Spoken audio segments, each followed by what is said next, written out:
मंजिल गुरुकुल में आज हम ज्ञानपीठ पुरस्कार के बारे में डिटेल में चर्चा करेंगे। इस वर्ष 59वां ज्ञानपीठ पुरस्कार छत्तीसगढ़ के महान कवि विनोद कुमार शुक्ल को प्रदान किया गया है। विनोद कुमार शुक्ल छत्तीसगढ़ के पहले कवि हैं जिन्हें ज्ञानपीठ पुरस्कार से नवाजा गया है।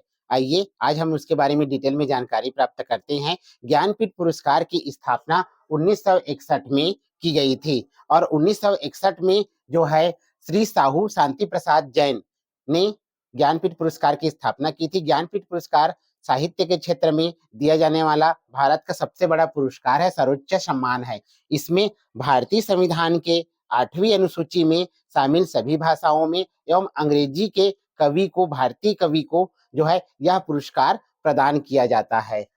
प्रारंभ में इस पुरस्कार की जो राशि थी वो 1 लाख रुपए थी, जिसे 2005 में बढ़ाकर इन्हें 7 लाख रुपया कर दिया गया और अभी वर्तमान में इसकी राशि जो है 11 लाख रुपया है और साथ में वाग्देवी की कांस्य प्रतिमा जो है प्रदान की जाती है। अगर हम ज्ञानपीठ पुरस्कार की बात करें तो इसके पहले विजेता जो है जी शंकर कुरूप है, जो मलयालम भाषा में इन्हें जो है पहला ज्ञानपीठ पुरस्कार 1965 में दिया गया था। अगर हम हिंदी भाषी कवि की बात करें तो पहला हिंदी भाषी कवि जो है सुमित्रा नंदन पंत जी है, जिन्हें 1968 में ज्ञानपीठ पुरस्कार से नवाजा गया था। यदि हम पहली महिला कवि की बात करें तो कवित्री की बात करें तो 1976 में आशा पूर्णा देवी को, जो बांग्ला भाषा में है, उन्हें ज्ञानपीठ पुरस्कार से सम्मानित किया गया था। क्योंकि इसमें अंग्रेजी के कवि को भी जो है ज्ञानपीठ पुरस्कार दिया जाता है और पहले अंग्रेजी भाषी कवि की बात करें तो 2018 में अमिताभ घोष को जो है ज्ञानपीठ पुरस्कार से सम्मानित किया गया था।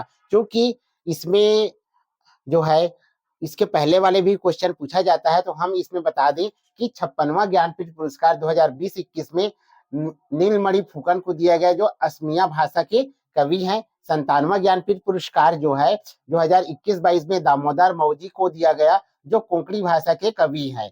58वां ज्ञानपीठ पुरस्कार 2022-2023 में जो है रामभद्राचार्य जी को, जो संस्कृत भाषा के ज्ञाता है, और कवि गुलजार को, जो है उर्दू कवि हैं, इन्हें दिया गया। अब आते हैं 59वां ज्ञानपीठ पुरस्कार जो विनोद कुमार शुक्ल जी को प्रदान किया गया है। यह छत्तीसगढ़ के पहले कवि है और छत्तीसगढ़ के एकमात्र कवि है जिन्हें ज्ञानपीठ पुरस्कार से इस वर्ष सम्मानित किया गया है। इस प्रकार कहें तो जो विनोद कुमार शुक्ल जी है वो पूरे ज्ञानपीठ पुरस्कार के इतिहास में 12वें हिंदी कवि है जिन्हें ज्ञानपीठ पुरस्कार से सम्मानित किया गया है। अगर हम इसकी रचनाओं की बात करें तो इसकी रचनाओं में नौकर की कमीज जो उपन्यास है, दीवार में एक खिड़की रहती थी ये भी उपन्यास है, खिलेगा तो दिखेगा उपन्यास है, और कभी के बाद अभी ये सब उपन्यास है। लगभग जय हिंद इसकी कविता है। साथ ही साथ इनकी जो अनेक कविताएं हैं जिसके बारे में हम डिटेल में जानकारी प्राप्त करेंगे। विनोद कुमार शुक्ला जी को अनेक पुरस्कारों से सम्मानित किया जा चुका है, जिनमें जो है वीर सिंहदेव पुरस्कार 1979-80 में दिया गया, सृजन भारती सम्मान दिया गया 1992 में, रघुवीर सहाय स्मृति सम्मान भी 1992 में दिया गया, मैथिली शरण गुप्त राष्ट्रीय सम्मान 1996 में दिया गया, और अभी वर्तमान में जो है उन्हें साहित्य के सर्वोच्च पुरस्कार से, सर्वोच्च सम्मान से, ज्ञानपीठ पुरस्कार 59वां ज्ञानपीठ पुरस्कार से उन्हें सम्मानित किया गया है। इस प्रकार उनके पूरे अगर हम तो रचना के बारे में डिटेल में जानकारी प्राप्त करें तो वो छत्तीसगढ़ के पहले कवि हैं जिन्हें ज्ञानपीठ पुरस्कार से सम्मानित किया गया है।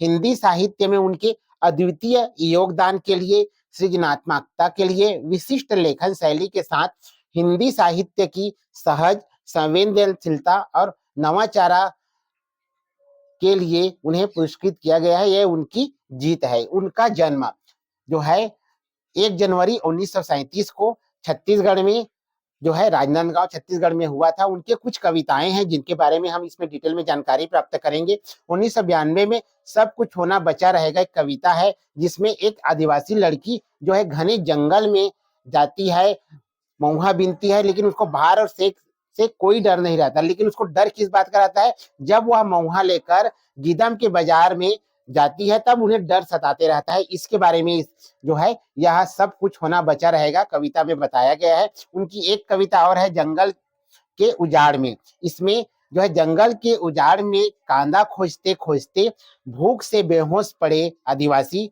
के बारे में बताया गया है। इसमें कहा गया है कि कौन डॉक्टर को बताएगा उसे अस्पताल जाना है या रसोई घर, क्योंकि आदिवासी जंगल जमीन पर निर्भर रहते हैं और वहां से जो भी प्राप्त होता है उसी से अपना घर चलाते हैं। लेकिन वो भूख के मारे बेहोश हो चुकी है, उसके पास खाने पीने का कोई सामान नहीं है। अब डॉक्टर को कौन बताए कि उसे जाना कहाँ जरूरी है, क्योंकि घर में उनके इंतजार कर रहे हैं कि वो आएंगे और कुछ लाएंगे और घर का जो है खाना पीना जो है होगा। लेकिन उसे अस्पताल जाना चाहिए या फिर उन्हें रसोई घर जाना चाहिए, इसके बारे में उन्हें बताया गया है।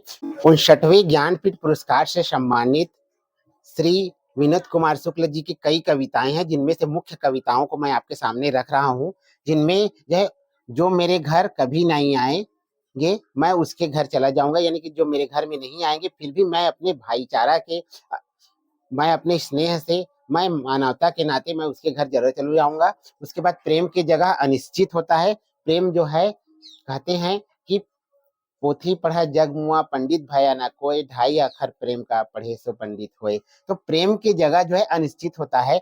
आंख बंद कर लेने से अन्य कविताएं हैं।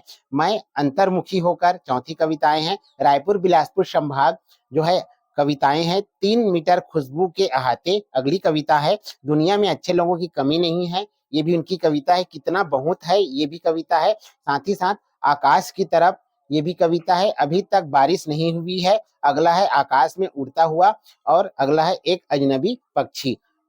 आदरणीय श्री जो है शुक्ल जी जो है महान कवि हैं और उनके प्रतिभा को जो है आज भारत सरकार ने सम्मानित किया है। ये हमारे छत्तीसगढ़ के लिए गर्व की बात है और मैं बिल्कुल जोर से कहूंगा कि छत्तीसगढ़िया सबले बढ़िया, छत्तीसगढ़िया सबले बढ़िया। और छत्तीसगढ़ सहित पूरे भारत के लिए गर्व की बात है कि भारत सरकार ने जो है श्री शुक्ला जी के प्रतिभा को जो है सम्मान के रूप में ज्ञानपीठ पुरस्कार प्रदान किया है। मैं भारत सरकार को इसके लिए तहे दिल से धन्यवाद देता हूं। और मंजिल गुरुकुल में मैंने इनके मुख्य टॉपिक पर या मुख्य विषय पर बताने का प्रयास किया है।